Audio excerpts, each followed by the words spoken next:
अलैकुम वरहमतुल्लाहि वबरकातुहू इन्नल हम्दुलिल्लाह नहमदुहु व नस्तईनुहु व नस्तगफिरुहु व नऊज़ु बिल्लाहि मिन शुरूरि अनफुसिना व मिन सय्यिआति अअमालिना मन यहदिहिल्लाहु फला मुदिल्ल लहु व मन युद्लिल फला हादिय लहु व अशहदु अन ला इलाहा इल्लल्लाहु वहदहु ला शरीका लहु व अशहदु अन्ना मुहम्मदन अब्दुहु व रसूलुहु सल्लल्लाहु तआला अलैहि व अला आलिहि व सहबिहि व सल्लम तस्लीमन कसीरा अम्मा बाद। सम्मानित श्रोता ও দর্শক মণ্ডলী, আল্লাহ রব্বুল আলমিনের যাবতীয় প্রশংসা যে মহান আল্লাহ রব্বুল আলমিন আমাদেরকে দিনের জ্ঞান দান করেছেন, তার নাজিলকৃত দিনের প্রতি ঈমানের তৌফিক দান করেছেন। রব্বুল আলমিন আমাদেরকে ভালো আমলের সুযোগ সুবিধা দিয়েছেন, তৌফিক দান করেছেন এবং আল্লাহ রব্বুল আলমিন আমাদেরকে অসংখ্য দিন দুনিয়ার নেয়ামত দিয়ে ভরপুর করে রেখেছেন। আলহামদুলিল্লাহ, সালাত এবং সালাম নাজিল হোক নবী মুহাম্মদ রাসূলুল্লাহ সাল্লাল্লাহু আলাইহি সাল্লামের উপর, যার মাধ্যমে দিনের জ্ঞান এসেছে মানব জাতির উদ্দেশ্যে। আজ বৃহস্পতিবার দিন গিয়ে এই জুমাবার রাত 19 রবিউল আউয়াল 1442 হিজরি মোতাবেক 5 নভেম্বর 2020। আমরা সাপ্তাহিক যে বেশ কিছু প্রশ্নের উত্তর দেওয়ার চেষ্টা করি, ইনশাআল্লাহ তাআলা তারই ধারাবাহিক আজকে ইনশাআল্লাহ তাআলা উত্তর দেব। প্রশ্ন আমাদের কাছে অনেক এসে আছে, 30টার মতো প্রশ্ন শুধু গত সপ্তাহের। আজকে সেগুলির উত্তর দেওয়ার চেষ্টা করব। আল্লাহ যেন তৌফিক দান করেন অল্প সময়ের ভিতরে।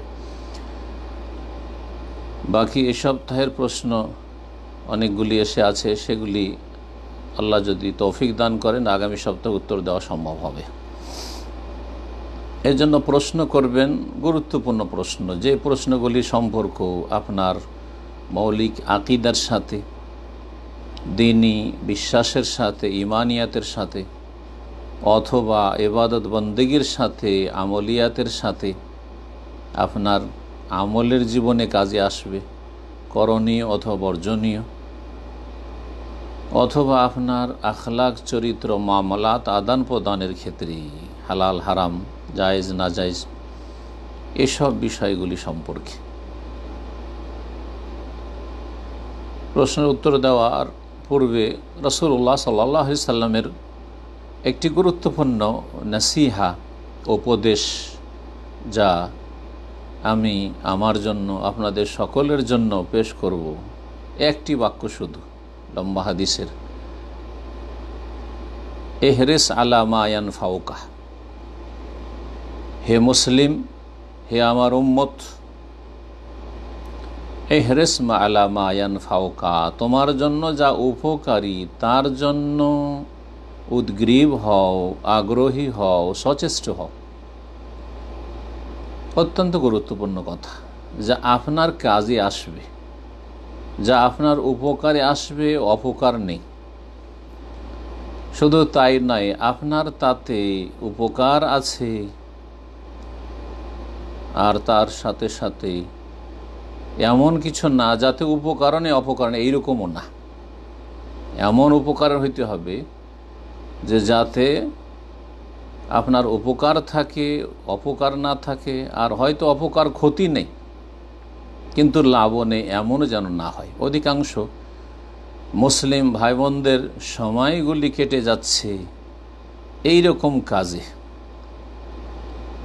হয় গুনহার কাজে যা অপকারী, ক্ষতি সাধনকারী, আর না হইলে কিছু লোক আছে জায়েজ কাজে, যাতে লাভ নেই, লস নেই কিন্তু লাভও নেই। এমনটা বলেন রাসূলুল্লাহ সাল্লাল্লাহু আলাইহি ওয়াসাল্লাম যে তুমি জায়েজ কাজ করতে থাকো না। এহরিস আলা মা ইয়ানফাউকা, যা তোমার জন্য লাভজনক, উপকারী, তার জন্য সচেষ্ট হও। সবসময় চেষ্টা করবেন। সবচেয়ে বড় উপকারী হচ্ছে আল ইলমুন নাফি। আল্লাহুম্মা ইন্নী আসআলুকা ইলমান নাফিআ, উপকারী জ্ঞান, দ্বীনের জ্ঞান অর্জন করবেন। ফিতনার যুগে ঘরে বসে বসে যদি দ্বীনের জ্ঞান অর্জন করে, সবচেয়ে বড় উপকারী কাজ করছেন আপনি। বিনা কাজে বাইরে যাবেন না, যেখানে হালাল রুজি নেই, বাইরে যাওয়ার কোনো সার্থকতা নেই, না সালাতের জন্য মসজিদ, সালাতের সময়ও না, তাহলে আপনি নিজের ঘরে ফিতনামুক্ত অবস্থান করুন এবং উপকারী জ্ঞান অর্জন করুন, ইলমান নাফি। আর আমালান মুতাকাব্বিলাহ, সঠিক বিশুদ্ধ আমল করুন। যা শিখবেন সহি আমল করার চেষ্টা করুন আপনি, যা আপনার ইহকাল পরকালে কাজে আসবে। উপকারী এলমের পরে আপনার আমল করা, আর আমল করার সাথে আপনার জন্য উপকারী হচ্ছে যে আপনি নিজে সংশোধন করে বা সংশোধন করার সাথে সাথে আপনার আশেপাশে যারা রয়েছে, আপনার পরিবারের সদস্যরা হোক, আপনার পাড়া প্রতিবেশী হোক, আপনার আত্মীয় স্বজন হোক, আপনি প্রবাসী যেখানে আছেন সেখানে আশেপাশে যারা থাকে তারা হোক, তাদেরকে আপনি সঠিক দ্বীনের দাওয়াত দেওয়ার চেষ্টা করবেন। জি, এবং এই ক্ষেত্রে সবচেয়ে বড় গুরুত্বপূর্ণ এলম হচ্ছে তৌহিদের জ্ঞান, তৌহিদের এলম। তৌহিদের জ্ঞান অর্জনের জন্য চেষ্টা করেন। গুরুত্বপূর্ণ হচ্ছে সবচাইতে সুন্নাহর জ্ঞান, শিরক মুক্ত, বিদআত মুক্ত তৌহিদ এবং সুন্নাতের জ্ঞান অর্জন করেন, তৌহিদ সুন্নাহ ভিত্তিক আমল করেন, তৌহিদ সুন্নাহ ভিত্তিক দাওয়াত দেন। সূরা আসর একটু পড়ার চেষ্টা করবেন, তাফসির সহ বা শোনার চেষ্টা করবেন, তাফসির বুঝার চেষ্টা করবেন এবং আমলে নিয়ে আসার চেষ্টা করবেন। আল্লাহ রাব্বুল আলামিন যেন তৌফিক দান করেন। নিজের সময়গুলিকে এমন কোনো অসার কাজে, পাপের কাজে, অন্যায় কাজে অথবা বৈধ কাজে লাগাবেন না যাতে আপনাকে আক্ষেপ করতে হয়। আর যদি কোনো বান্দার হক নষ্ট করেন, জুলম অত্যাচার করে, বাড়াবাড়ি করে, গালমন্দ করে, তাহলে পরিণাম খুব খারাপ হবে। নিজের পরিণাম নিজেই খারাপ করছেন। আল্লাহ এই সমস্ত অবুঝদেরকে যেন হেদায়েত দান করেন। প্রথম প্রশ্ন বলছেন সালামের পরে, আমার বড় বোনের স্বামী সন্তান কেউ নেই, তিনি 50,000 টাকা জমিয়ে তার যাকাত দেন, কিন্তু তার অনেক প্রয়োজন আছে যা সে মেটাতে অক্ষম, তাকে কি যাকাত দেওয়া যাবে? কথাটি শুনে অবাক মনে হচ্ছে যে তার প্রয়োজন আছে, প্রয়োজন মেটাতে পারছেন না, আর সে 50,000 টাকা জমিয়ে রেখেছে শুধু যাকাত দেওয়ার জন্য। এটা অযৌক্তিক কথা। টাকা পয়সা 50,000 যখন আছে বা যাই আছে, সেটা আপনি আপনার প্রয়োজনে খরচ করুন। খরচ করলে আল্লাহ বরকত দেবেন। এবং প্রথম নিজে থেকে শুরু করতে হবে। আপনার নিজের প্রয়োজন মিটাইতে হবে, নিজের স্ত্রী ছেলে মেয়েদের প্রয়োজন মিটাইতে হবে, স্বামীর প্রয়োজন মিটাইতে হবে, বাপ মায়ের প্রয়োজন মিটাইতে হবে, হ্যাঁ যারা কাছের, আর নিজের থেকে শুরু করতে হবে। জি, নিজের থেকে শুরু করতে হবে। তাহলে এই 50,000 টাকা জমা রেখেছেন এই আশায় যে আমি যাকাত দাতা হব, এটা আপনার ভুল ধারণা, দিন সম্পর্কে জ্ঞান না থাকার কারণে। আপনার বোনের এই টাকা খরচ করে দেন, আর প্রয়োজন হলে শেষ হয়ে যাক খরচ হয়ে, আর খরচ হয়ে শেষ হলে আসবে। আনফিক ইউনফিকিল্লাহু আলাইক, রাসূলুল্লাহ বলছেন যে তুমি ব্যয় করো, খরচ করো, তাহলে আল্লাহ তোমার ওপর খরচ করবেন। যত খরচ করবেন আপনি, কিন্তু নেকির কাজে খরচ করতে হবে, ভালো কাজে খরচ করতে হবে। আর নিজের ভরণ পোষণের জন্য খরচ করা, নিজের ছেলে মেয়েদের জন্য খরচ করা, এগুলি বড় সওয়াবের কাজ, নেকির কাজ, এবং নেকির আশা রাখতে হবে। প্রয়োজনের বেশি অপচয় করবেন না, শয়তানের ভাই হবেন না অবশ্যই, কিন্তু আপনার প্রয়োজন আছে এই টাকাগুলি খরচ করেন। আর তারপরে যখন আপনি অভাবী হয়ে যাচ্ছেন তখন যাকাত দেওয়া যাবে। কিন্তু 50,000 টাকা জমিয়ে রেখেছেন, যাকাত দেব বললে আমি সাহেবে নেশাব থাকব, আর আপনি যাকাত খাবেন বা আপনার বোন যাকাত খাবেন, এটা মোটেই জায়েজ নয়। আল্লাহ যেন বুঝার তৌফিক দান করেন। 2 নম্বর প্রশ্ন বলছেন সালামের পরে, আমার বোন নামাজি, বিয়ে দেবার মতো নামাজি ছেলে, আমার বোন নামাজি, বিয়ে দেবার মতো নামাজি ছেলে পাই না, এর জন্য কি কোনো আমল আছে? বোনের বয়স 19। আল্লাহ রাব্বুল আলামিন ভালো ব্যবস্থা করেন। যদি অন্তরে সততা থাকে, আল্লাহ যদি জানেন যে কারো অন্তরে নেক নিয়তি আছে, সৎ নিয়ত আছে, ভালো ছেলে খুঁজে, ভালো মেয়ে খুঁজছে, তো আল্লাহ অবশ্যই তৌফিক দান করবেন। কিন্তু তাতে খুলুসিয়াত থাকতে হবে। আল্লাহ বেশি জানছেন, আমরা জানি না। যদি সত্যি এইরকমটা হয়, যে নামাজি দিনদার ছেলে খুঁজছেন, পাচ্ছেন না। হ্যাঁ, অভাব আছে অবশ্য। দিনদার ছেলের অভাব, দিনদার মেয়ের অভাব। মেয়ের অভাব নেই, ছেলের অভাব নেই, কিন্তু ভালো ছেলের বড় অভাব রয়েছে, ভালো পাত্রীর বড় অভাব রয়েছে। আল্লাহ রাব্বুল যেন ভালো মানুষদের জন্য ভালো ব্যবস্থা করে দেন, ভালো বোনদের জন্য ভালো স্বামীর ব্যবস্থা করে দেন, ভালো ভাইদের জন্য ভালো স্ত্রী যেন আল্লাহ ব্যবস্থা করে দেন। তৈয়বদের সাথে আল্লাহ তৈয়ব মিলিয়ে দেন, খবিসদের সাথে আল্লাহ যেন খবিস মিলিয়ে দেন, এবং আল্লাহ তাদেরকে হেদায়েত দান করেন। এখন এই ক্ষেত্রে বলছে যে এর জন্য কি কোনো আমল আছে? দেখেন, এই আমলের ধারণাটি একটি বেদাতি ধারণা। এই ওজিফার বেদাতি কিতাবগুলি থেকে এসছে। এই দোয়াটি এতবার পড়লে এর এই ফলাফল বেরোবে, এই আমলটি এই নিয়ম নীতিমানা মেনে করলে এর ফলাফল বেরোবে। এগুলো আসলে ওই বেদাতি সেন্স থেকে এসছে। এগুলিকে মগজ থেকে ধুয়ে মুছে সাফ করে দেন, ক্লিন করেন। জি। আর তারপরে তাওহীদ সুন্নত বসবে। বিদাত বসে থাকলে কাজ হবে না। খতমে ইউনুস, খতমে খাজেগান, খতমে জালালি, হ্যাঁ, এই সবগুলিতে গুমরাহ করেছে আসলে। জি। মন গড়া এইসব ধর্মকর্মতে মানুষকে গুমরাহ করেছে। এমন কোনো আমল নেই। আমল হচ্ছে নেক জীবন গড়তে হবে, আকীদার পরিশুদ্ধি হতে হবে, দিনের জ্ঞান অর্জন করতে হবে, এবং ফরজ ওয়াজিবগুলি যথাযথ পালন করতে হবে, সুন্নত নফল বাড়াইতে হবে, হারাম নাজায়েজ থেকে বাঁচতে হবে, মাকরুহ অপছন্দনীয় থেকে বাঁচতে হবে, এবং দিনের দাওয়ার কাজ করে যেতে হবে। এগুলি হচ্ছে গুরুত্বপূর্ণ আমল, এগুলি হচ্ছে আসল আমল। আর তার সাথে রবের কাছে দোয়া করবেন, দোয়া করেন, রব্বানা হাব লানা মিন আজওয়াজিনা ওয়া যুররিয়াতিনা কুররাতা আয়ুন ওয়াজআলনা লিল মুত্তাকিনা ইমামা। সূরাতুল ফুরকানের শেষ দিকে যে দোয়া রহমানের বান্দাদের আল্লাহ শিখিয়েছেন, যুবকরাও দোয়া করবেন নেক স্ত্রীর জন্য, রব্বানা হাব লানা মিন আজওয়াজিনা ওয়া যুররিয়াতিনা কুররাতা আয়ুন। আর মেয়েরাও দোয়া করবেন নেক স্বামীর জন্য, হে আল্লাহ আমাদেরকে দান করো, হাবলানা মিন আজওয়াজিনা, আমাদের স্বামী আমাদের স্ত্রী, ওয়া যুররিয়াতিনা, আমাদের সন্তান সন্ততি, এমন কোয়ালিটির কুররাতা আয়ুন, যাতে চক্ষু ঠান্ডা হয়। আল্লাহ যেন ভালো মানুষদের জন্য ভালো মিলিয়ে দেন।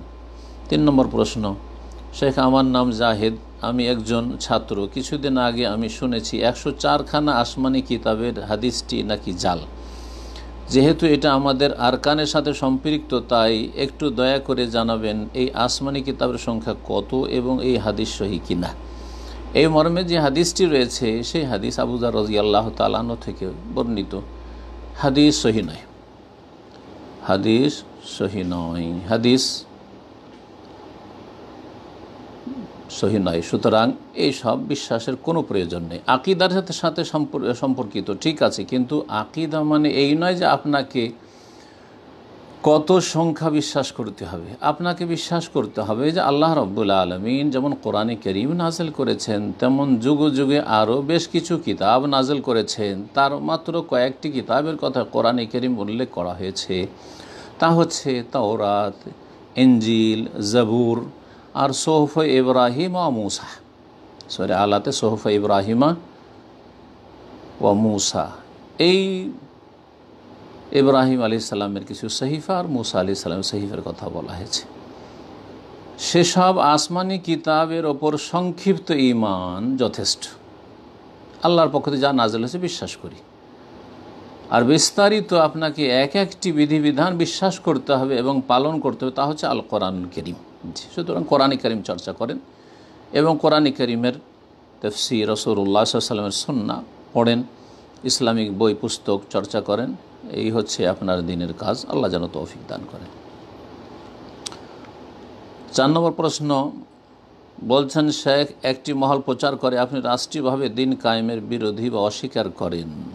লানাতুল্লাহি আলাল কাযিবিন, যারা মিথ্যুক তাদের উপর আল্লাহর অভিসম্পাত হোক। রাষ্ট্রীয়ভাবে ইসলামের বিধিবিধান বাস্তবায়ন হোক তা চান না।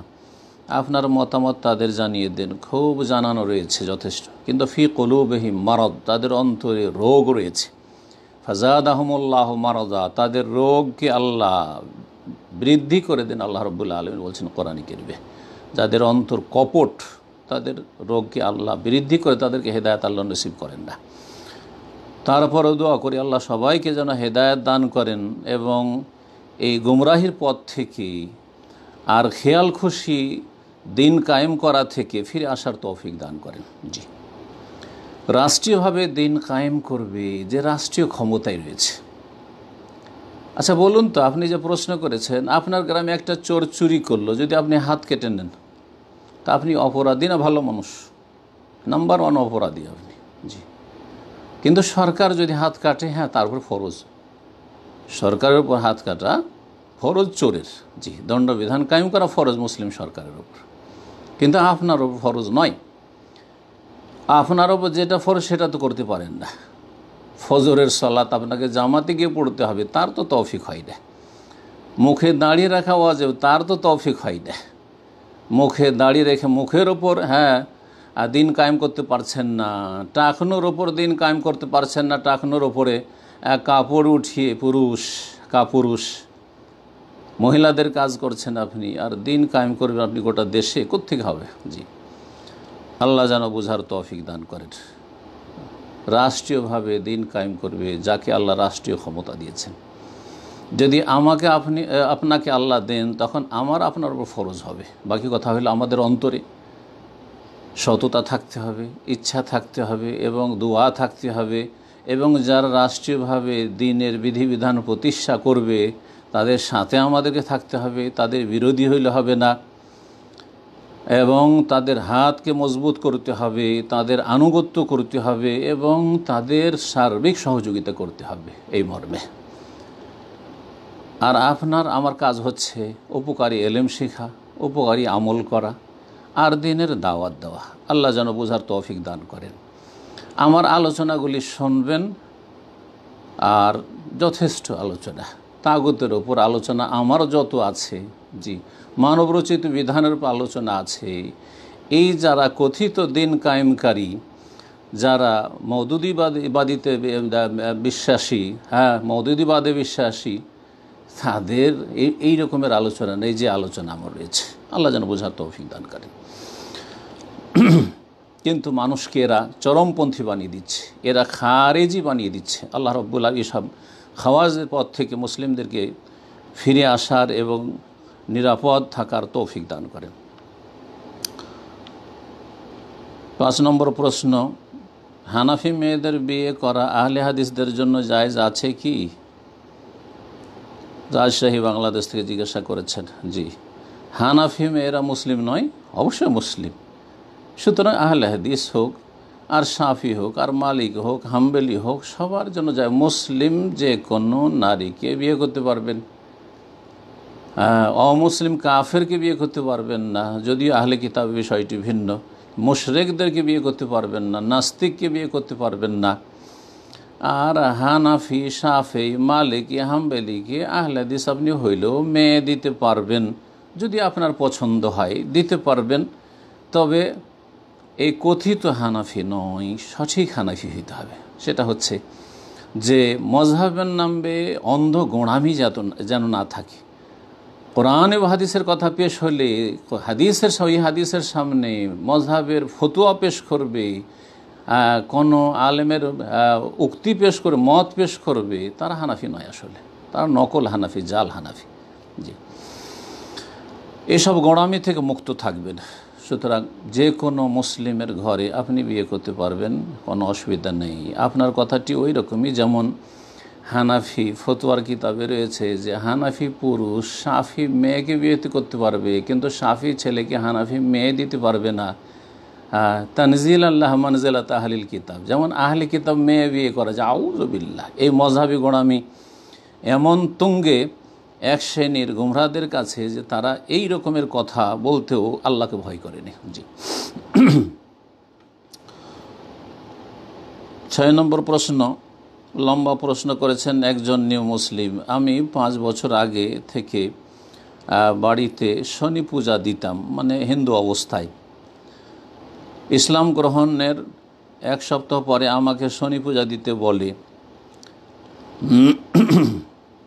আমি গোপনে মুসলিম, আমার ফ্যামিলি এটা জানে না। এটা আমি আমার স্যারের কাছে শেয়ার করলাম, যার থেকে ইসলাম গ্রহণ করি। উনি বলেছেন দিতে, মানে পূজা দিতে বলেছেন, কারণ না দিলে সন্দেহ করবে, তাই আমি কোনো রকমে শর্ট করে পূজাটি করি। হ্যাঁ, পাঁচালি পড়ার সময় সূরা কাফেরুন পাঠ করি। আমি মন থেকে পূজা করিনি। এখন সামনে আমার ইন্টার এক্সাম, তাই বলতে পারছি না আমার মুসলিম হবার কথাটা। এখন প্রশ্ন হলো, আমার কি ঈমান চলে যেতে পারে? আমার আমল কি নষ্ট হয়ে যেতে পারে? আমি অনেক তওবা করেছি, এজন্য দয়া করে একটু বুঝাবেন। বাংলা ভাষাগুলি এত ভুলভাল লিখেছেন, আল্লাহ ভালো করে লিখার তৌফিক দান করেন। যাই হোক,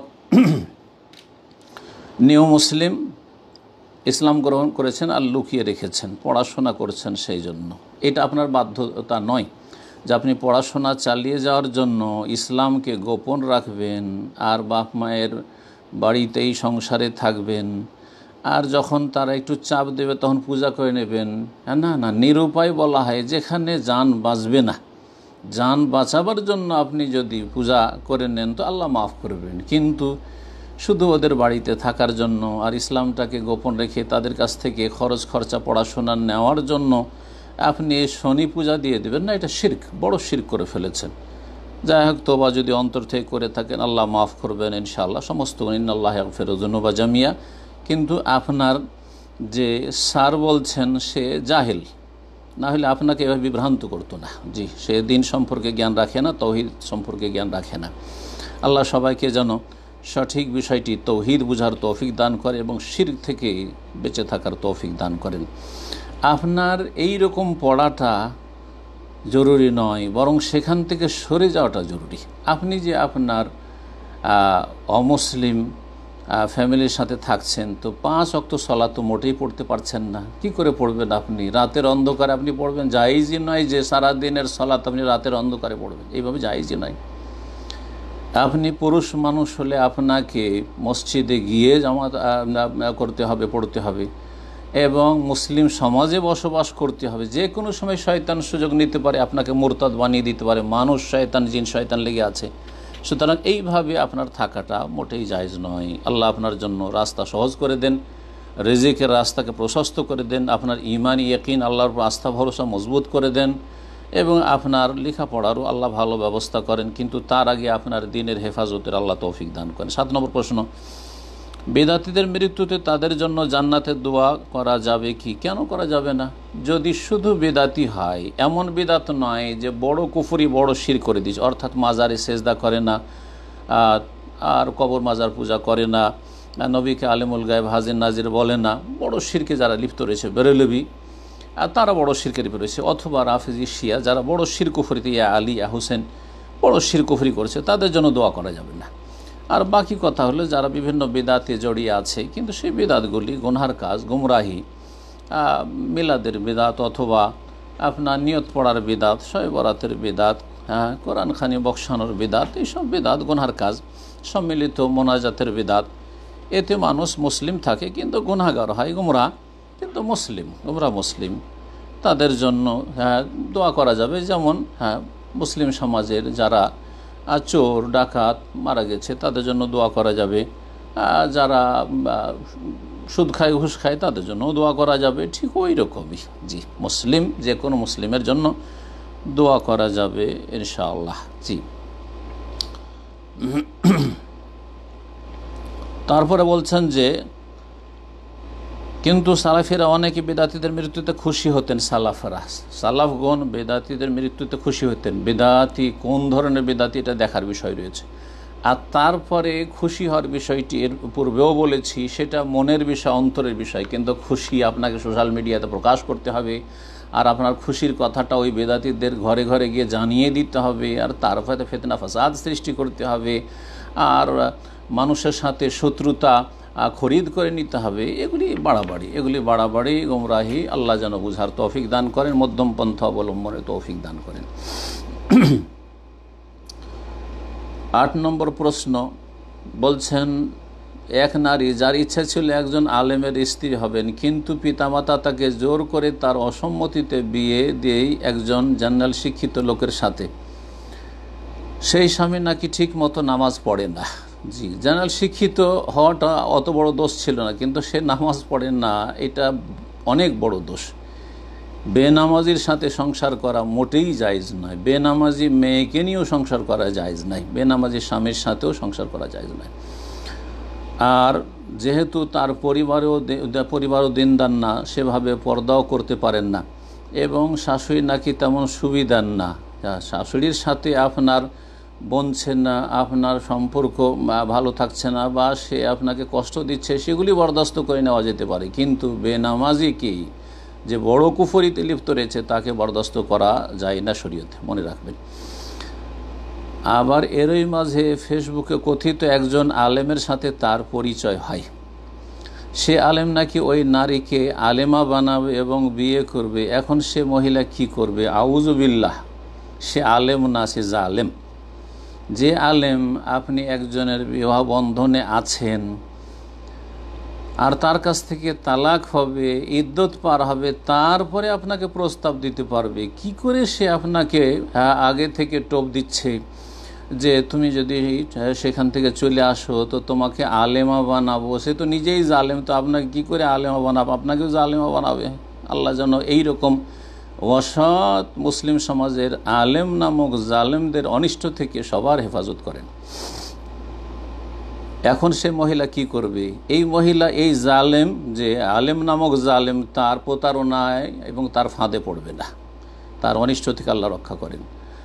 আর এই বেনামাজির সাথে থাকা জায়েজ নাই, তাকে হেদায়েতের চেষ্টা করবে। বলবো না যে সাথে সাথেই তালাক নিয়ে চলে আসবে, তাকে হেদায়েতের জন্য দাওয়াত দিবে সলাতের। যদি 5 ওয়াক্ত সলাতের ওয়াদা করে, পড়ে, তাহলে তো আলহামদুলিল্লাহ হেদায়েত হয়ে গেল, সেও জান্নাতের পথে লেগে গেল।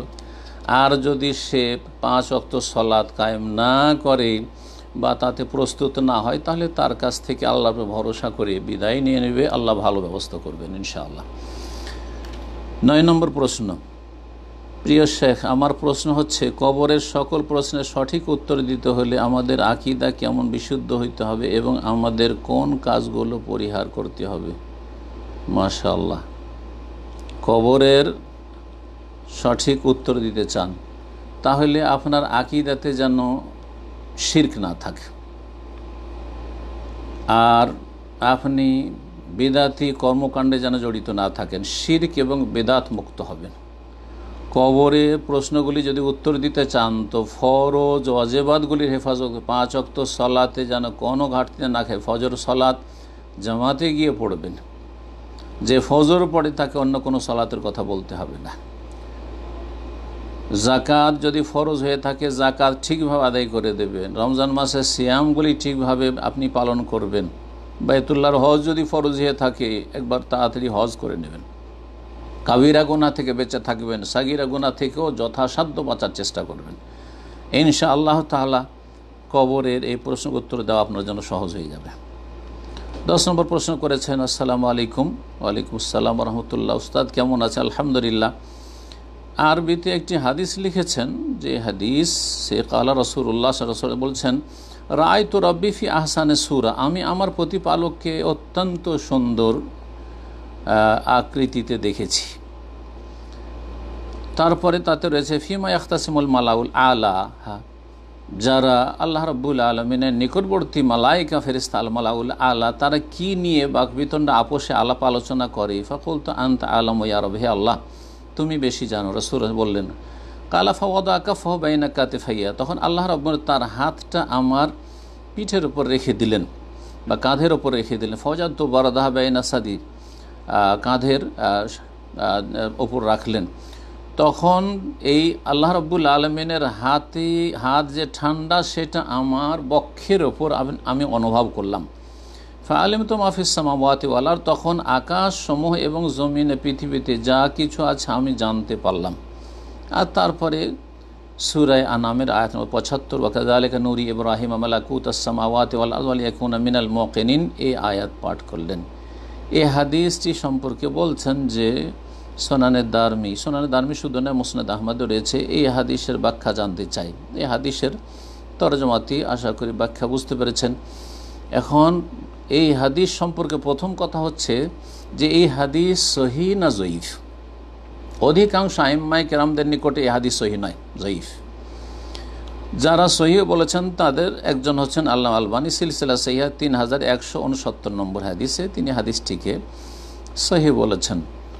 তো এর অর্থ এই নয় যে আসমান জমিনের সব কিছু জেনে গেছেন, অতীতের, বর্তমান, ভবিষ্যতের, আর তিনি আলিমুল গাইব। হ্যাঁ, এতে বেরেলবিদের দলিল নেই। যেমন আল্লাহ মুবারকপুরি রহমতুল্লাহ আলাই তিনি বলেছেন যে এতে বেরেলবিদের দলিল নেই। প্রথম কথা হাদিস জয়ীফ, তারপরে যদি সহিহ ধরেও নেন তো এতে বেরেলবিদের দলিল নেই। এই জন্য যে ইব্রাহিম আলাইহিস সালাম সম্পর্কে আল্লাহ যে বলছেন সূরা আনআমে, ওয়াকাযালিকা নূরি ইব্রাহিম, এইভাবে ইব্রাহিম আলাইহিস সালামকে আমি দেখিয়েছি মালাকুতাস সামাওয়াতি ওয়াল আরদ, আকাশসমূহ এবং পৃথিবীর যে রাজত্ব রয়েছে, রাজত্বের ব্যবস্থাপনা আমি দেখিয়েছি।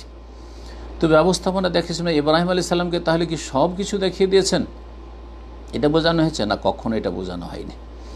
এইরকম কথা আমাদের বাকভঙ্গিমাতে আমরা বলে থাকি যে কোনো একটা শহরে ধরেন আপনি দীর্ঘ সময় ধরে মক্কাতুল মুকাররমায় থেকেছেন, যেমন আমি দামামে 22-23 বছর ধরে আছি। তো দামামের আমি সব কিছু চিনি, এটা বলা হয়। হ্যাঁ, দামামে সব কিছুই দেখেছি, সব কিছু নিঃসন্দেহে দেখিনি, প্রতিটি গলিতে কখনো আমি যাইনি। তো এইরকম ভাষা ব্যবহার করা হয়।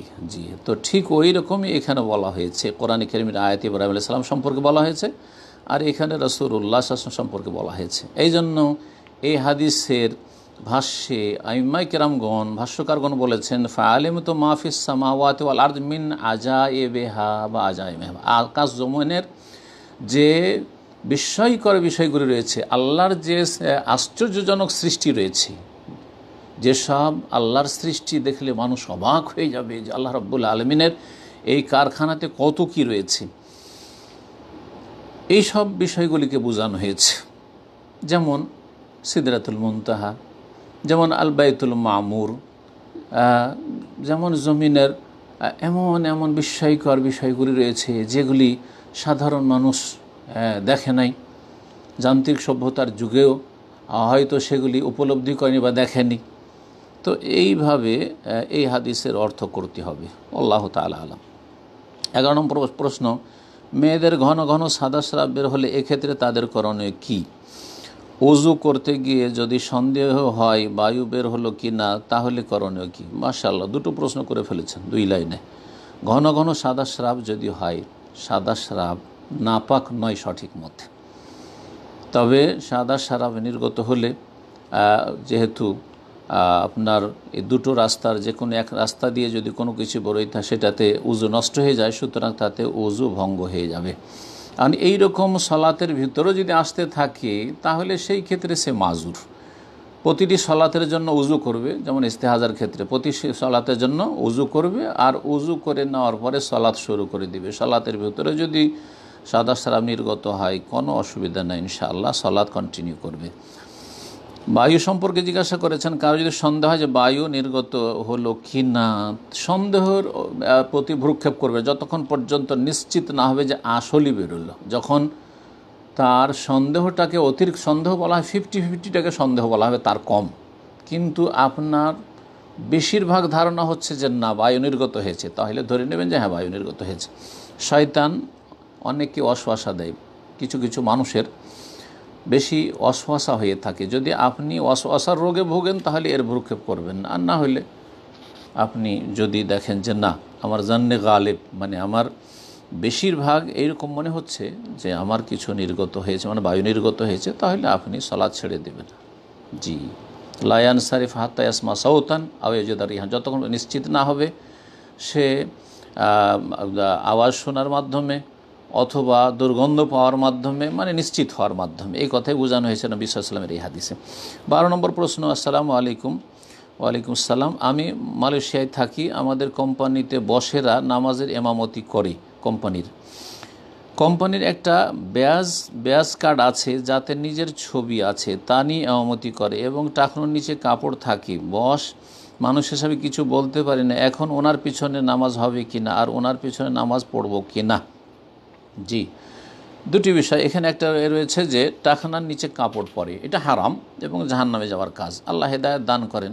অধিকাংশ মুসলিমরা আজকাল যারা নামাজও পড়ে তারাও টাকনার নিচে কাপড় পরে। আল্লাহ সকলকে বোঝার তৌফিক দান করেন। শয়তান সুযোগ নিচ্ছে যে তুই নামাজ পড়ে জান্নাতে যাবি, তোকে জান্নাতে যেতে দেব না, কিছুদিন তোকে জাহান্নামে রাখবো, আমার সাথে কিছুদিন তোকে রাখবো। সেই জন্যই টাকনার নিচে কাপড় রাখে আর 5 ওয়াক্ত নামাজও পড়ে। অনেক মুসল্লি এরকম আছে, শয়তানকে সুযোগ দিচ্ছে। জি, জ্ঞানী মানুষ শয়তানকে মোটেই সুযোগ দেবে না। তো এটা কাবিরা গুনাহ এবং জাহান্নামে যাওয়ার কাজ। বাকি ব্যাস কার্ড রাখার তাতে ছবি যে রয়েছে, এই ছবিটাকে যদি পকেটে ঢুকিয়ে নেয় বা কিছু দিয়ে আড় করে নেয় তো এটাই হচ্ছে তার জন্য উচিত, অথবা নামিয়ে রেখে দেয়। আর যদি সেটা প্রকাশ থাকে তাতে সালাত হবে না, এর কোনো দলিল নেই। ছবি যদি শরীরে থাকে ঝুলানো, তাতে সালাত হবে না, এর কোনো দলিল নেই। ছবি যেখানে থাকে সেখানে রহমতের ফেরেশতা আসে না, কিন্তু তার মানে কি সালাত কবুল হয় না? না, মোটেই না। সুতরাং আমাদের দেশে একটা বাড়াবাড়ি কথা আছে যে যেই রুমে ছবি থাকে সেই রুমে সালাত হয় না, বা যদি কোনো কাপড়ে প্রাণীর ছবি থাকে কোনো জামাতে, আর সেই জামা পরে যদি কেউ যদি সালাত পড়ে তো সালাত হয় না, এগুলো বাড়াবাড়ি ফতোয়া। এইসব ফতোয়ার কোনো ভিত্তি নেই। যাই হোক, যদি বলা সম্ভব হয় তো বলবেন, আর না হলে ইনশাআল্লাহ তাআলা তার সালাত হয়ে যাবে। তার ইমামতিও শুদ্ধ রয়েছে। সুতরাং ইমামতি যখন তার শুদ্ধ, তার সালাত শুদ্ধ, তখন তার ইক্তেদাও শুদ্ধ। সুতরাং তার পিছনে আপনি সালাত পড়তে পারবেন। 13 নম্বর প্রশ্ন করেছেন একজন মুসলিম, আমি আগে হিন্দু ধর্মের ছিলাম, ইসলাম গ্রহণ করেছি আলহামদুলিল্লাহ, এখনও বাড়িতে পরিবারের সাথে থাকি, গোপনে ইসলাম পালন করি, এখন আমি কি করব এই বিষয়ে পরামর্শ চাই। এর উত্তর এর পূর্বে আমি যে একটা প্রশ্নের উত্তরে বললাম, যে প্রশ্নটি 6 নম্বর প্রশ্ন ছিল, সেখানে বলে দিয়েছি যে এইভাবে ইসলাম গোপন রেখে আপনি অমুসলিমদের ঘরে থাকবেন, এটা জায়েজ নয়। কারণ এতে আপনি দিন মোটেই পালন করতে পারবেন, বরং দিনের গুরুত্বপূর্ণ কাজটা করতে পারে, সেটা হচ্ছে 5 ওয়াক্ত সালাত পড়া। 5 ওয়াক্ত সালাত আপনার ফরজ, আর সেটাকে আপনি লুকিয়ে কি করে পড়বেন? আপনি আশেপাশে মুসলিম আছে, আশেপাশে মসজিদ আছে, আর আপনি ঘরে আপনি সালাত পড়বেন, তাও দিনে পড়তে পারেন, রাতের অন্ধকারে পড়বেন, এটা মোটেই জায়েজ নয়। আল্লাহ যেন হেদায়েত দান করেন পুরোপুরি, এবং আল্লাহ রাব্বুল আলামিন যেন আপনার অন্তরকে ঈমানের উপর দৃঢ়তা দান করেন এবং আপনাকে এই কুফরির সমাজ থেকে, পরিবেশ থেকে বেরিয়ে আসার তৌফিক দান করেন, দিনের উপর অটলতা দান করেন। 14 নম্বর প্রশ্ন, শেখ আমি আসগর আলী, আমার প্রশ্ন হলো কেউ যদি আত্মীয়তার সম্পর্ক না রাখতে চায় তাহলে আমার গুনাহ হবে কি না? সে রাখতে চায় না, তার গুনাহ হবে, আপনার কেন গুনাহ হবে? তবে সে রাখতে চায় না, আপনাকে রাখতে হবে। আমি কিন্তু তার সাথে যথেষ্ট চেষ্টা করি সম্পর্ক রাখার। হ্যাঁ, এই চেষ্টা করে যাবেন আপনি, এই চেষ্টা করে যাবেন, দেখা সাক্ষাৎ হলে সালাম দেবেন। আর যদি ঘনিষ্ঠ আত্মীয় হয় তাহলে দেখা করার চেষ্টা করবেন, হ্যাঁ, তাদের বাড়ি যাওয়ার চেষ্টা করবেন, তাদেরকে দাওয়াত দেবেন। যখন ভালো কিছু বাড়িতে তৈরি হবে দিয়ে আসার চেষ্টা করবেন। এইভাবে মাঝে মাঝে গিফট দেবেন। এইভাবে তাদের অন্তরে যে কালিমা রয়েছে তা দূর করার চেষ্টা করবেন, এবং ভুল বুঝাবুঝি সেটা যেন দূর হয়ে যায় তার চেষ্টা করবেন। 15 নম্বর প্রশ্ন বলছেন যে নিজের বোন তার ছোট ভাইকে বুকের দুধ খাওয়াতে পারে কি? হ্যাঁ, পারবে, যে কেউ পারবে। জি, বুকের দুধ খাওয়াতে যে কোনো মহিলা পারবে, কোনো অসুবিধা নেই ইনশাল্লাহ। বোন ভাইকে খাওয়াইতে পারবে, এইভাবে যতই নিকট আত্মীয় হোক না কেন সবাই খাওয়াইতে পারবে। কিন্তু যেই বোন দুধ খাওয়াবে সে বোন, এই বোনের সাথে রক্তের সম্পর্কের দিক থেকে বোন, আর একটি সম্পর্ক হচ্ছে রাদাতের সম্পর্ক, সেই স্তন্যদানের সম্পর্ক, সেই দিক থেকে দুধ মা হয়ে যাবে। সুতরাং তার ছেলে মেয়েদের সাথে এর বিয়ে বা তার যে কাছের যেগুলি মাহরাম সেগুলি মাহরাম হয়ে যাবে। আত্মীয়তার সম্পর্কের মাধ্যমে যেগুলি মাহরাম হয়ে যাবে, যার হারাম হয়ে যায় সেটা দুধ পানের মাধ্যমে হারাম হয়ে যাবে। 16 নম্বর প্রশ্ন, শেখ আমার নাম সাদ্দাম মণ্ডল, ভারতের হুগলি জেলা থেকে বলছেন। আমার প্রশ্ন হলো, কোনো ব্যক্তির যদি সবসময় বায়ু নির্গত হয় এই ব্যক্তির মসজিদে জামাতে সালাত আদায় করার বিধান কি? হ্যাঁ, মসজিদে সালাত আদায় করবে। বায়ু নির্গত হচ্ছে, উজু করে সালাত শুরু করে দিবে, আর তারপরে সালাতের ভিতরে যদি বায়ু নির্গত হয় তো অসুবিধা নেই। যার হাদাস দাইম, ফিকহের মাসলা হচ্ছে যার নাপাকিটা স্থায়ী, যেমন অনেকের পেশাবের রোগ থাকে আর ফোটা ফোটা পেশাব পড়তে থাকে, তো কি করবে? সে সালাত পড়বে না? অবশ্যই সালাত পড়বে, অবশ্যই সালাত পড়বে। যে কোনো অবস্থায় যতক্ষণ হুঁশ আছে 5 ওয়াক্ত সালাত আদায় করতে হবে। আল্লাহ যেন আপনাকে এবং যে কোনো মোমেন মোমেনাতকে আল্লাহ যেন, যারা রোগাক্রান্ত অসুস্থ, আল্লাহ তাদেরকে সুস্থতা দান করেন। 17 নম্বর প্রশ্ন বলছেন যে আমি আর আমার স্ত্রী পালিয়ে বিয়ে করেছি, কাজীর মাধ্যমে কাবিননামায় সই করে, এখন বুঝতে পারছি আমরা পাপ করেছি, আমাদের বিয়ে কি সম্পূর্ণ হয়েছে? না, বিয়ে সম্পূর্ণ হয়নি। যদি না হয় তাহলে করণীয় কি? এখন আমাদের 2 সন্তান আছে, আমাদেরকে এখনও মেনে নেয়নি, এই পাপ কি আমাদের ক্ষমা হবে? দয়া করে উত্তরটা দেবেন। রাসূলুল্লাহ সাল্লাল্লাহু আলাইহি ওয়াসাল্লাম বলেছেন, লা নিকাহা ইল্লা বিওয়ালিয়িন, অভিভাবক ছাড়া মেয়েদের কোনো বিয়ে নেই।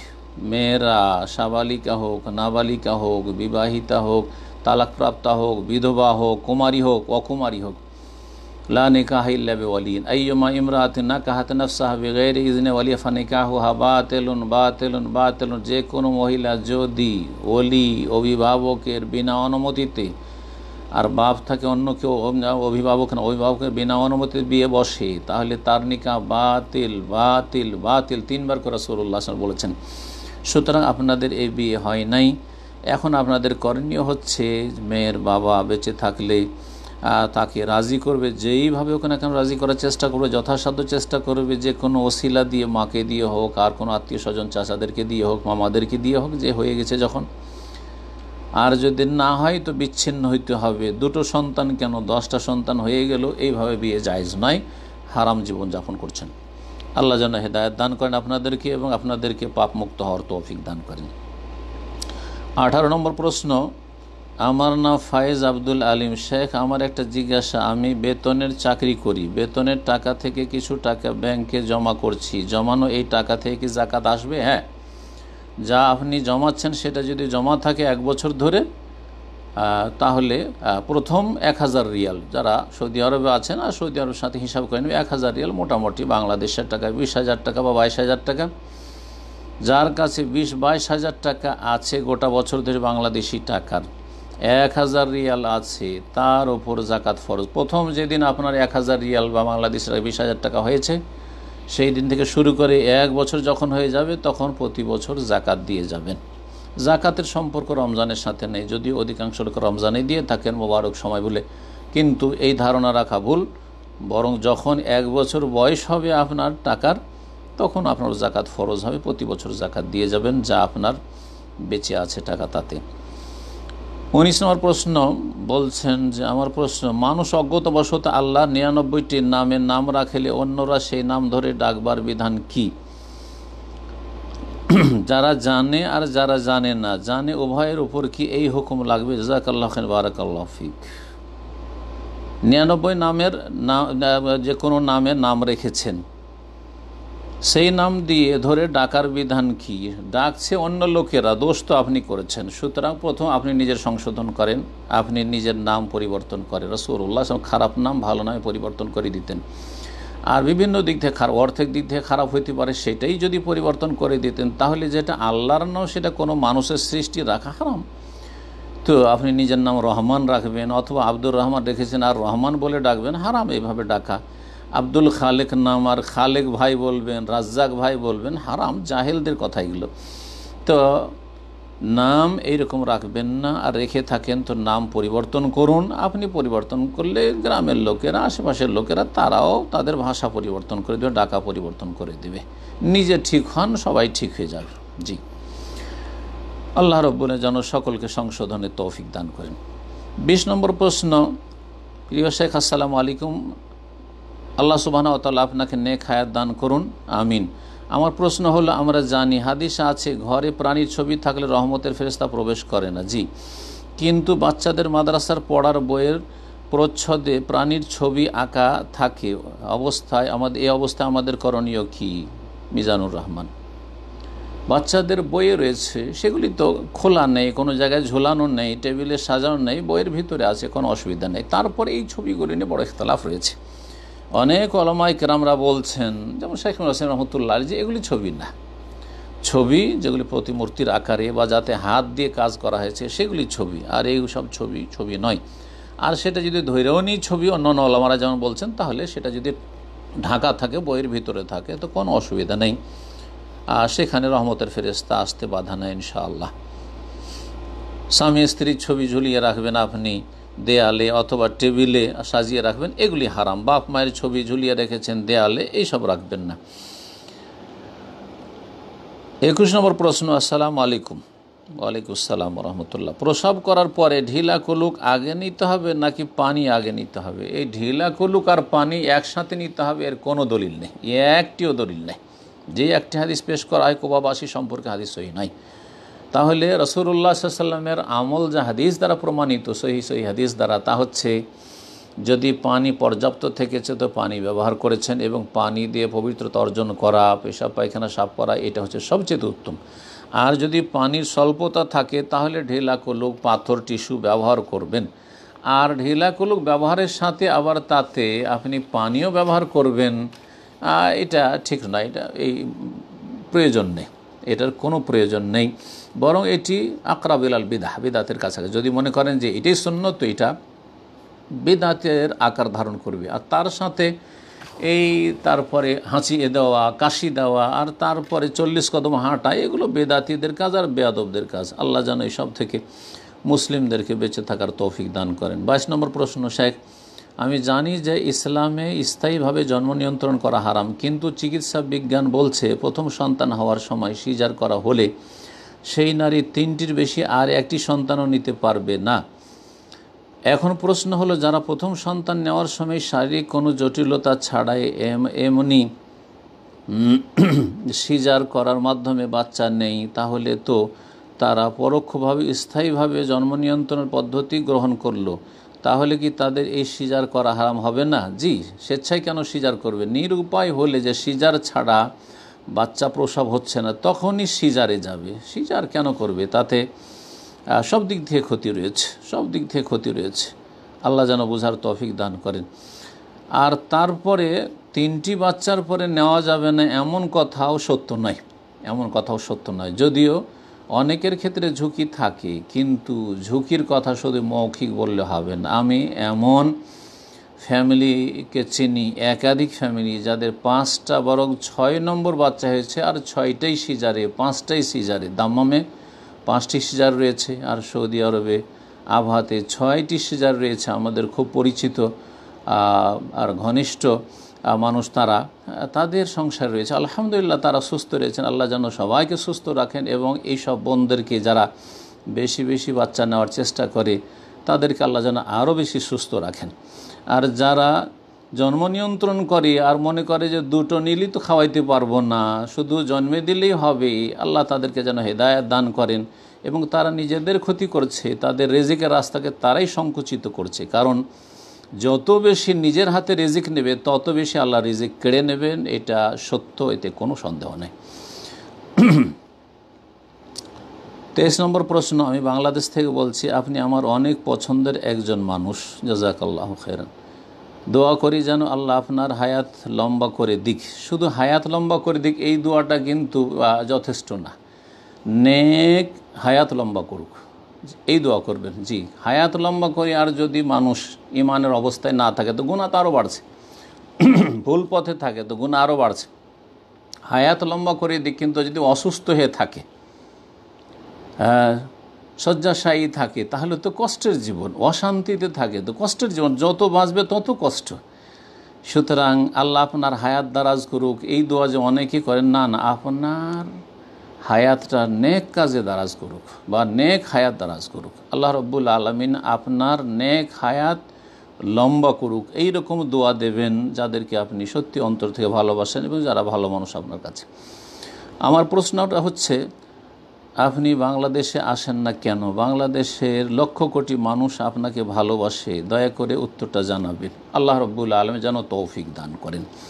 তবে কোনো জায়গায় যদি কেউ যেতে না পারে যে কোনো কারণে বা না যাই, আর আলহামদুলিল্লাহ যদি যেই দাওয়াত আপনি শুনছেন বা শিখছেন আমাদের কাছ থেকে, সেই দাওয়াত সেখানে বসেই অন্য আলেম ওলামাদের কাছ থেকে পেয়ে যান, অথবা আমারটাই সেটা পরোক্ষভাবে পেয়ে যান আর সেটা ভালোভাবে পেয়ে যান, তো এটাই যথেষ্ট ইনশাআল্লাহ। সবাইকে সব জায়গায় যেতে হবে এটাও জরুরি নয়, আর সবাই সব জায়গায় যেতে পারবে এটাও আল্লাহ করে দেবেন এটাও জরুরি নয়।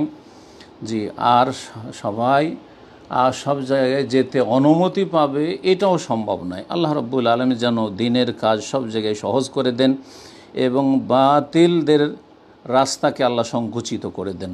আল্লাহ রাব্বুল আলামিন সমস্ত স্তরের মানুষদেরকে নেক হায়াত দান করেন, নেকির কাজে সবাইকে, সকল মুসলিমকে, সকল মানুষকে অংশ নেওয়ার তৌফিক দান করেন, পাপের কাজকে আল্লাহ রাব্বুল আলামিন পুরোপুরি মানবজাতিকে পরিত্যাগ করার তৌফিক দান করেন। 24 নম্বর প্রশ্ন। আসসালামু আলাইকুম। ওয়ালাইকুম আসসালাম। আমার প্রশ্ন হলো, আজানের জবাব দেওয়ার সময় লা হাওলা ওয়ালা কুওয়াতা ইল্লা বিল্লাহ কতবার বলতে হবে?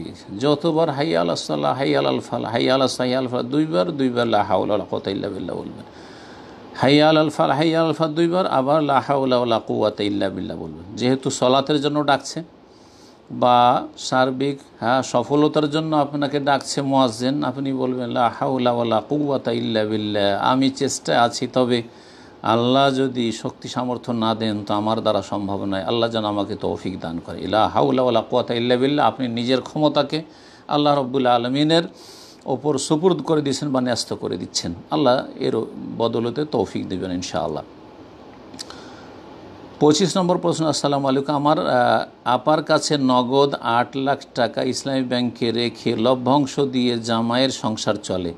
জামাইয়ের আয় খুব কম, এখন দুজনের হজ ফরজ হয়েছে কি না? যদি টাকা জমা থাকে, খেয়ে দিয়ে উদ্বৃত্ত টাকা থাকছে, তাহলে হজ ফরজ, আর তা দিয়ে হজ করতে পারবে। খেয়ে দিয়ে যে টাকা পয়সা বাঁচছে আর সেই টাকা দিয়ে হজ করে যেতে পারবে, তাহলে হজ ফরজ। যে এই টাকার মালিক, যদি এই টাকার মালিক আপনার বোন হন তাহলে তার উপর ফরজ, আপনার আপা, আর যদি আপনার ভগ্নিপতি হন তাহলে তার উপরে ফরজ। আল্লাহ যেন বুঝার তৌফিক দান করেন। 26 নম্বর প্রশ্ন। আসসালামু আলাইকুম। ওয়ালাইকুম আসসালাম। স্ত্রীর স্বামী মারা গেলে অন্য কোথাও বিয়ে হলেও কি পূর্বের স্বামীর সম্পদে ওয়ারিস হবে? স্ত্রীর স্বামী যেমনই মারা গেল তখনই তো তার সম্পদের ওয়ারিস হয়ে গেল, আর তারপরে সাথে সাথে তাকে ধন সম্পদে ভাগ দিয়ে দিতে হবে। এই নয় যে তাকে বেঁধে রাখতে হবে, সে যদি থাকে আমার ভাইয়ের স্ত্রী হয়ে তাহলে দেব, আমার ছেলে, কারো ছেলে মারা গেছে, আমার ছেলের যদি বউ হয়ে থাকে তাহলে তাকে ভাগ দেব, আর না হলে তাকে খালি হাতে তাড়িয়ে দেবো। এসব জাহিলিয়াত, এসব মূর্খামি আমাদের মুসলিম সমাজের। যেই দিন স্বামী ইন্তেকাল করবে তারপরে পরে ধন সম্পদ বন্টন হবে, আর সেখানে ভাগ পেয়ে যাবে। ছেলে মেয়ে থাকলে 8 ভাগের 1 ভাগ পাবে স্ত্রী, আর যদি ছেলে মেয়ে না থাকে তাহলে 4 ভাগের 1 ভাগ পাবে। দুটি অবস্থা কোরআনে কারীমে আল্লাহ বর্ণনা করে সূরা নিসায়। আর তারপরে সে বিধবা হয়ে ওইভাবে থাক, অথবা সে অন্য জায়গায় বিয়ে বসে যাক, কোনো অসুবিধা নেই, তাতে আপনাদের কি যায় আসে, তার সেটি অধিকার। 27 নম্বর প্রশ্ন। আমার প্রশ্ন হচ্ছে, রফুল এদান করে না এমন ইমামের পেছনে সালাত আদায়ের সময় মুক্তাদি হিসাবে আমি কি রফুল এদান থেকে বিরত থাকা উচিত? না, মোটেই না। আপনার ইমাম নেকির কাজ থেকে বঞ্চিত থাকবে গোঁড়ামি করে, অথবা অজ্ঞতার কারণে, মজহাবি তকলিদের কারণে, আর সে রফুল এদানের সুন্নতের সওয়াব থেকে বঞ্চিত থাকে, আপনি নিজেকে বঞ্চিত রাখবেন? মোটেই না। সে সুন্নতের খেলাফ সালাত পড়ুক, আপনি সুন্নত মোতাবেক সালাত আদায় করবেন। রফুল এদান করে 2 হাত উত্তোলন করবেন তকবীরে তাহরিমার সময়, যেটাতে কোনো ইখতিলাফ নেই, আর তারপর রুকুতে যাওয়ার সময়, রুকু থেকে ওঠার সময়, আর আপনার প্রথম তাশাহুদ থেকে যখন উঠবেন তখন তাশাহুদ থেকে উঠে 2 তাশাহুদ বিশিষ্ট সালাতের প্রথম তাশাহুদে। 28 নম্বর প্রশ্ন বলছেন, রাতে স্ত্রীর সাথে সহবাস করার পরে কি গোসল করে ঘুমাতে হবে, নাকি কতক্ষণ পরে গোসল করতে হবে? শেষ সময় হচ্ছে আপনার ফরজ সলাতের সময় এসে যাওয়া। রাতে যদি সহবাস হয়ে থাকে তাহলে ফজরের আগ পর্যন্ত বিনা গোসলে আপনি ঘুমাতে পারবেন। তবে উত্তম হচ্ছে সহবাসের সাথে সাথে উজু করে নেওয়া। উজু করে থাকলে শয়তান ক্ষতি করতে পারবে না, এবং শয়তানের অনিষ্ট থেকে আপনি নিরাপদ থাকবেন, আপনার স্ত্রী নিরাপদ থাকবেন, পাক পবিত্র হয়ে থাকলেন। আর আপনার নাপাকিটা হালকা হয়ে থাকলো, ফ্রেশ হয়ে থাকলেন, এতে শারীরিকও অনেক উপকারিতা রয়েছে, আর দিনের উপকারিতা রয়েছে, ইমানের উপকারিতা রয়েছে। আর তারপরে কিন্তু সেটি ফরজ নয়। কেউ যদি বিনা উজুতেও ঘুমিয়ে থেকে যায়, আলিশামি করে তো জায়েজ আছে, কিন্তু উত্তম হচ্ছে যে উজু করে ঘুমিয়ে যাবে আর তারপরে আবার সহবাসের পরে সহবাস করবে। আর না হলে ফজরের আগে একটাই গোসল যথেষ্ট। রাতে বারবার গোসল করে, অনেকে কিন্তু বাড়াবাড়ি করে, যতবার সহবাস হয় ততবার গোসল করে আর গোসল করায়, আর নিজেও ক্ষতিগ্রস্ত হয়, শারীরিক দিক থেকে অসুস্থ হয়ে পড়ে, স্ত্রীকে অসুস্থ করে ফেলে। আল্লাহ যেন আমাদেরকে দিন বুঝার এবং আমল করার তৌফিক দান করেন। 29 নম্বর প্রশ্ন বলছেন, দোয়াতে দুরুদ পড়া কি বাধ্যতামূলক? দোয়াতে দুরুদ পড়লে দোয়া কবুল হওয়ার আশা বেশি রয়েছে, সুন্নাত, মুস্তাহাব, বাধ্যতামূলক নয়, তবে বরকতপূর্ণ। কারণ দুরুদ হচ্ছে রাসূলুল্লাহ সাল্লাল্লাহু আলাইহি ওয়াসাল্লামের জন্য দোয়া। তো আপনি নিজের জন্য দোয়া করলেন, আর আপনার প্রিয় রাসূল যে আপনার জানের চাইতে, আপনার মাল ধন চাইতে, আপনার বাবা মায়ের চাইতে, আপনার ছেলে মেয়ে স্ত্রীর চাইতেও বেশি প্রিয়, তার জন্য দোয়া করলেন না আপনি কেমন কাজ করলেন? আপনি ভালো কাজ করলেন না। সেই জন্য দোয়াতে উচিত হবে শুরুতে, শেষে বা কমপক্ষে একবার দুরুদ পাঠ করে নেওয়া, নবী সাল্লাল্লাহু আলাইহি ওয়াসাল্লামের উপর সালাত ও সালাম পেশ করে নেওয়া, তাহলে দোয়া আপনার কবুল হওয়ার আশা করা যেতে পারে।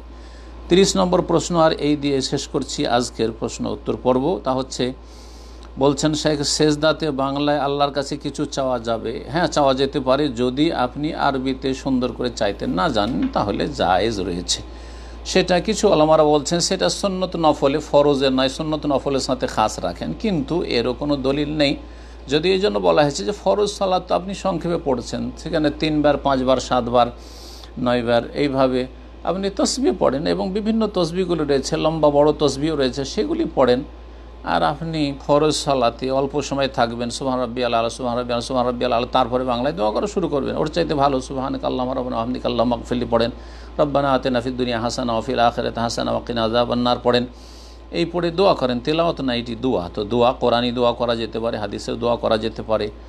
আর যদি কারো কোনো কিছু বিশেষ চাইতে হচ্ছে আর সে আরবিতে সুন্দরভাবে চাইতে জানে না, সে নিজের ভাষায় চাইতে পারে, সে ফরজের সেজদায় হোক, সুন্নতের সেজদায় হোক, তাহাজ্জুদের সেজদায় হোক, নফলের সেজদায় হোক, কোনো অসুবিধা ইনশাআল্লাহ। আল্লাহ রাব্বুল আলামিন সবার ভাষা বুঝেন, এবং আপনি আল্লাহর সাথে কথা বলছেন।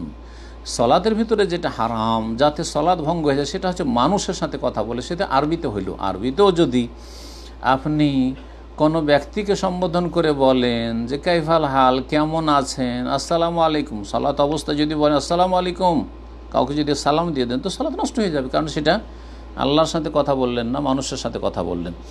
আল্লাহ রাব্বুল যেন বুঝার তৌফিক দান করে এবং নেক আমলে তৌফিক দান করেন, এবং আল্লাহ রাব্বুল আলামিন এর কাছে দোয়া করি যা কিছু বললাম তাতে যদি সঠিক হয়ে থাকে তো আল্লাহ যেন কবুল করেন, তাতে বারাকা দান করেন।